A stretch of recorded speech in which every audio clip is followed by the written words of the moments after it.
thing, right? So we did some dimension counting last time, right? We noticed that the p forms and the n minus p forms both had the same dimension, right? Because of the symmetry of the binomial coefficients on Pascal's triangle, right? There's a symmetry between n choose p and n choose n minus p, right? Those are the same dimension. So there must be some kind of isomorphism, right? There must be some sort of isomorphism between the p forms and the n minus p forms. And there's a way to get at that using this.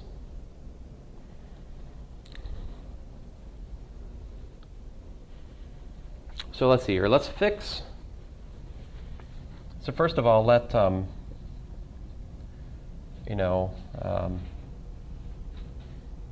let alpha equal to, say, alpha 1 wedge alpha 2 wedge wedge alpha k. So that would be a k form.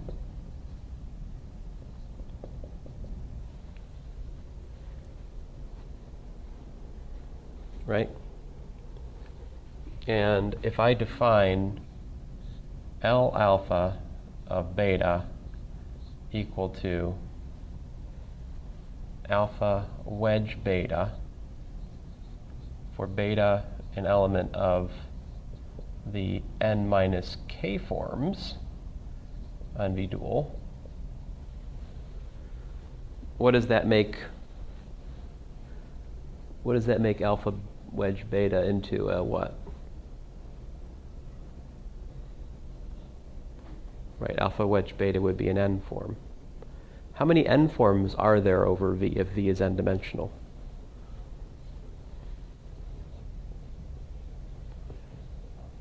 Right, that's a top form. So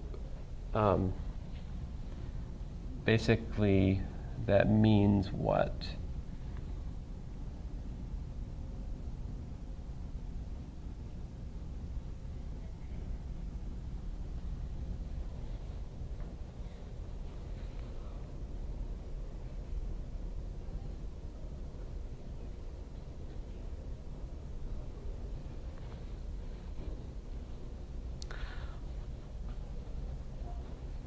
There's something still fighting with myself here.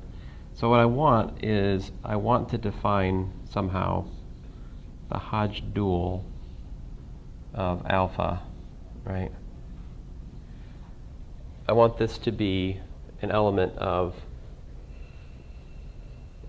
the n minus k forms, supposing alpha is a k form. And I want this Hodge dual of alpha to satisfy the following relation with the metric we've been doing. Let's see. So like g tilde of, let's see here. Let me think about it. There's only one thing we can write here logically. So if I say g tilde of beta, let me start with the star alpha. Star alpha, I can take the wedge product of that. I can take the metric of, I have to take, I can meaningfully take the inner product of this, the metric of this with what? Another what? This is a n minus k form. So if I take with my beta up here, my other n minus k form, right? Could do that.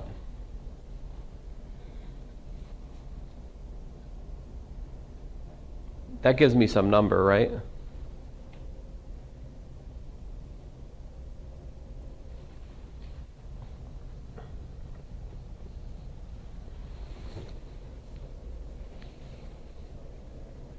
So how can we relate that to the wedge product of alpha and beta?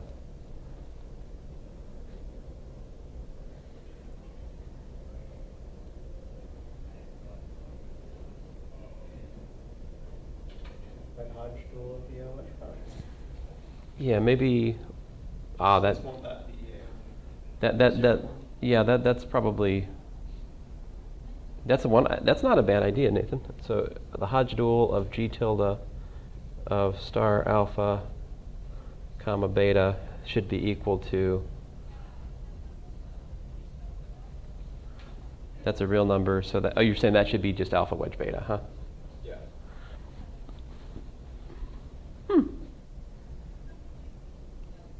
Now you see why that would be not desirable as a definition for a Hodge dual. It's doubly implicit, but I think that's not a wrong idea. What we end up doing, I think what the definition that's made is the following.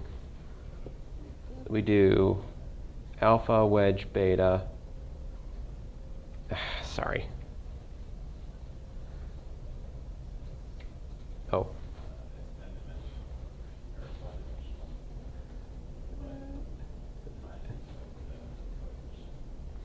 Yeah, maybe I have to.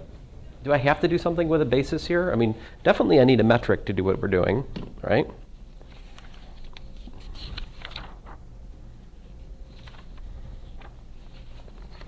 Oh, I have to pick. So in order to define the Hodge dual, there's something else we need. We actually need to choose a top form.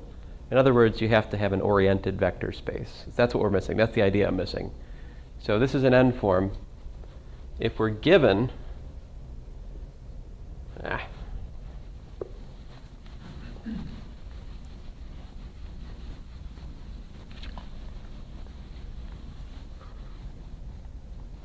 right, so suppose you're given what's called the volume form, vol, an element of the N forms. All right, so this makes, once you pick an N form, that orients the space. All right. We'll talk more about that some other day, but so the idea would then be that alpha wedge beta should be equal to the inner product of the Hodge dual of alpha with beta times the volume form.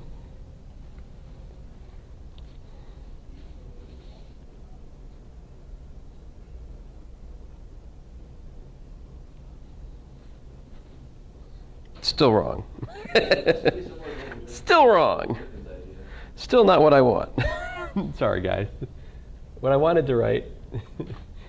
Still, I mean, let me leave that there for a second. But what I should have said is, here's the definition: alpha, well, it's a theorem. I mean, it depends on what you look at.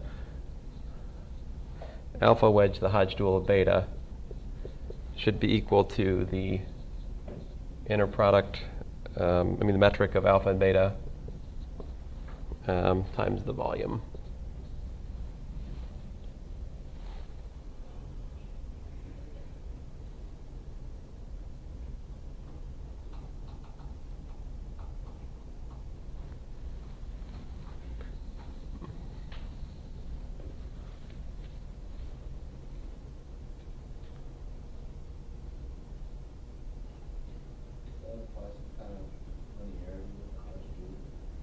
Oh, Hodge dual. Yeah, Hodge dual. What are the properties of Hodge dual is a good question. Sorry, I have buried the lead.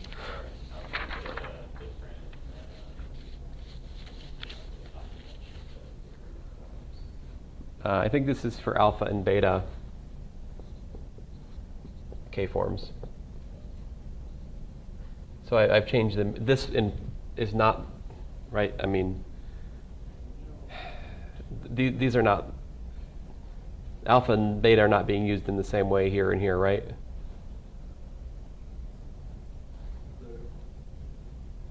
Let me hey, tell you what, let me write this as gamma, right? And you could say gamma is equal to what, right?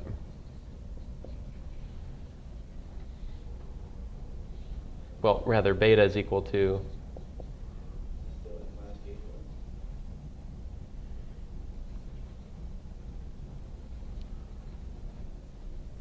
so over down here, alpha and gamma are both K-forms.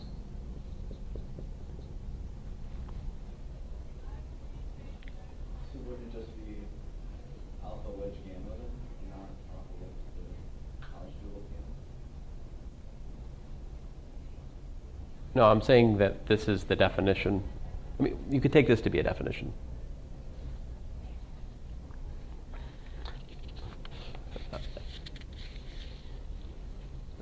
I mean, the Hodge duals, I'm trying to define the Hodge dual. I want to relate that to the volume element and the inner product that I've just described today. Now, the properties of the Hodge dual are perhaps more important than what we did today. Well, I don't know. I think it's important to understand these musical morphisms.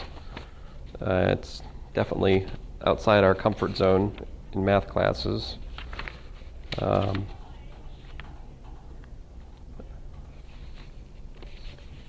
So what is the basic properties of the Hodge dual are as follows. First of all, what's the Hodge dual of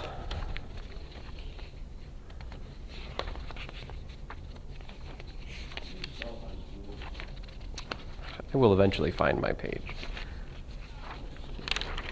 The last page, of course.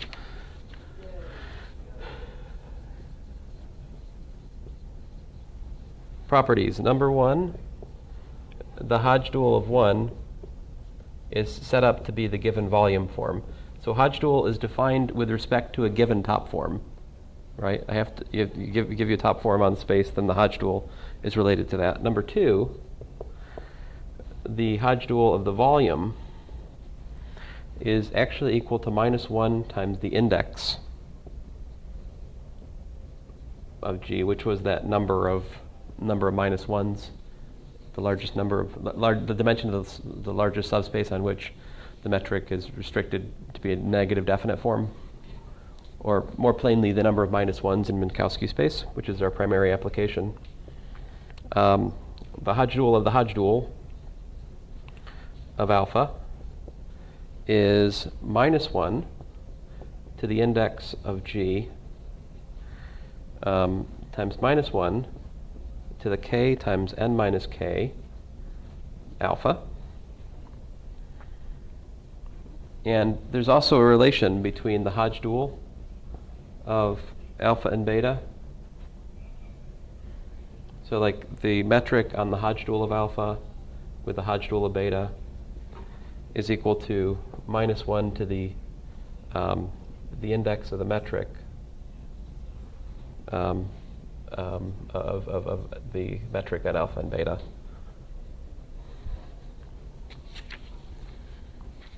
There's a way of defining Hodge duality, and I haven't quite set it up. I mean, this is just not much I'm missing.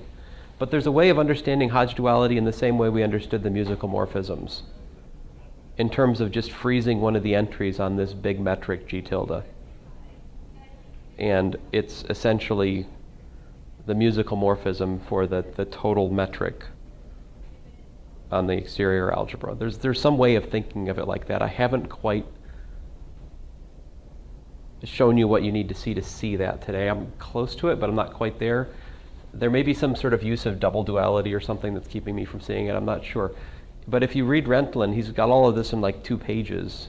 I'm trying to show you some of the substructure behind it. So, all right. So, I think I need another day for Hodge duality. Well, anyway, I'm going to use a projector next time so we get through it. It's taking me too long to write stuff out. But thanks, guys.